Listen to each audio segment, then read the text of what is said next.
Okay, I believe it was on a Tuesday, and my bird group, were attending guilds, and we were all sitting in a circle enjoying the sun, and we were eating lunch, and a student named Miles, actually just to the left of us, noticed a bobcat running by, and I had never seen a bobcat up to that point, so I was super excited and eager to look for it. So we all popped up and we just took off after it.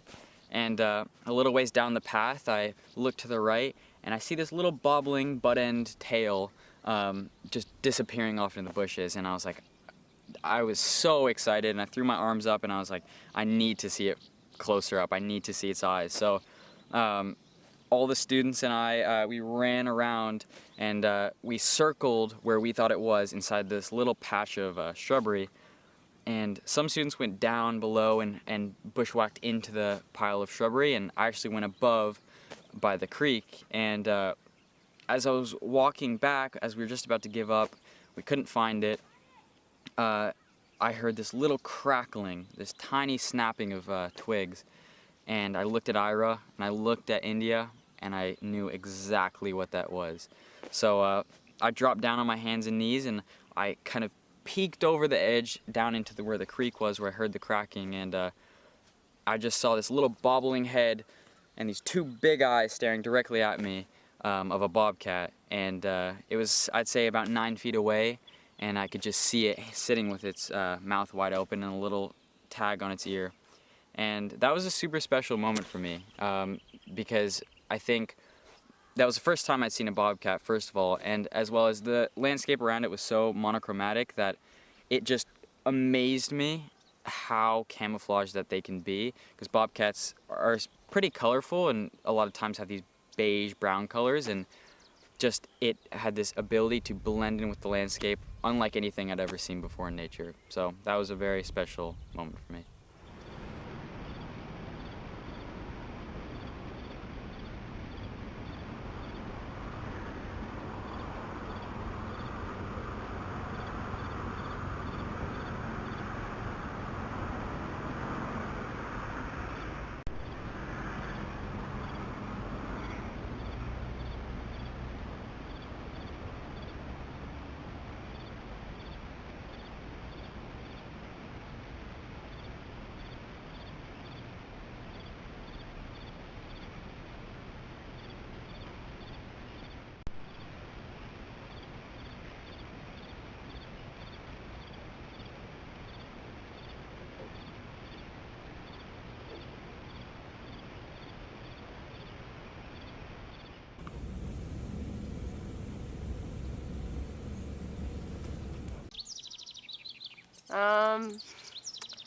Well, once upon a time, I was in Ecuador, and I had this bike.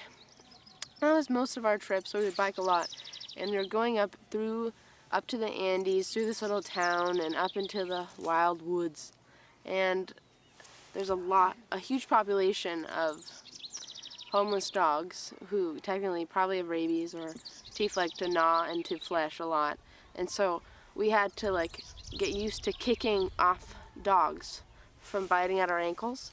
So at a few points in time, I would nail them right in the head, and they would just screech, or they'd keep coming. So there's two things you could do: just kick them, or you get off your bike and hold your bike and push it at them. Anyway, this heightened my awareness because I had to pay attention a lot, and I had to actually respond really fast, so I didn't end up who knows what. And I really appreciated having these wild encounters come out of nowhere.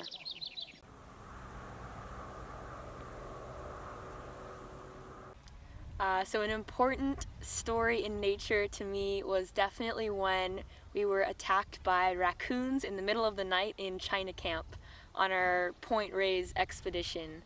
Basically, we woke up in the middle of the night, and I mean, I was in my tent at the time, but I think it was Martina, Maddie, and Grace all woke up to find raccoons scratching at their faces and running around and terrorizing them. Because someone had left food in their bag. So the whole night, I woke up at one point to hear Ira running around, throwing stuff, and making clappy sounds, and everybody was freaking out and also laughing hysterically. But it was a pretty good moment, definitely memorable.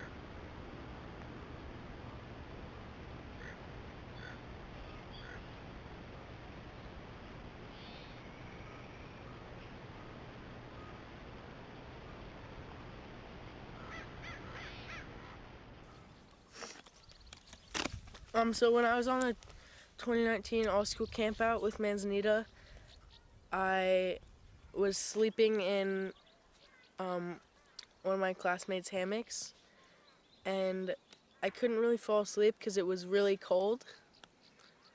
So I tried to put another layer on, but while I was standing up, I spotted a black bear across the campground that was pretty large. And so I decided to stay up a little longer and watch it like move through the campground and see what it would do finding food and stuff. And I watched it circle through the campground and come closer and closer to where I was camped. And so it was circling about 10 or 15 feet away from me for like 5 minutes, going around the tents and stuff around me. And I was a little bit hopeful, but not expecting it to come over to my tent or my hammock. Came up to me and started smelling me, and then it stayed around where I was for like 2 minutes. And when it was walking away, it like nudged my hammock, and I felt like how big but also really soft its body was. So that was just like a pretty amazing experience I've never had.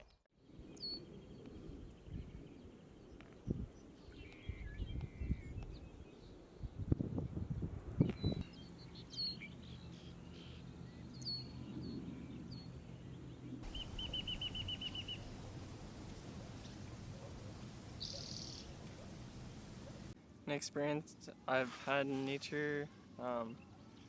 There was one time where on an expedition we went to Point Reyes, and when we were at Point Reyes after Bioneers, there was one part where I split off with Dave and a couple other people, and we were gonna go track down some tule elk. Then when we got to the top of the hill, it was kind of rigorous and it was really windy on the hill. It was just kind of still on the hill. And as we kind of sat down to journal, Dave in our group had noticed a whole herd of tule elk below us being chased down by some coyotes. And it was just so amazing seeing them bound away from the coyotes because they just shot up the hill that took us like an hour to get up in like less than a minute. So, nature connection to me means that your hands are really dirty and that your hair is a little bit knotted and that your face is tanner than usual. To me, nature connection means spending time with other living things like plants and animals and getting to know them in much deeper ways. By connecting with nature, you're equipping a set of skills and knowledge that can take you really far in life. Nature connection is something that goes deep for me. I think it's kind of like an embodiment of being with the land instead of being on the land. I think that for me, a way to get nature connected is through primitive skills, so getting my hands on the stuff and having a kind of one-on-one experience with the tools around me.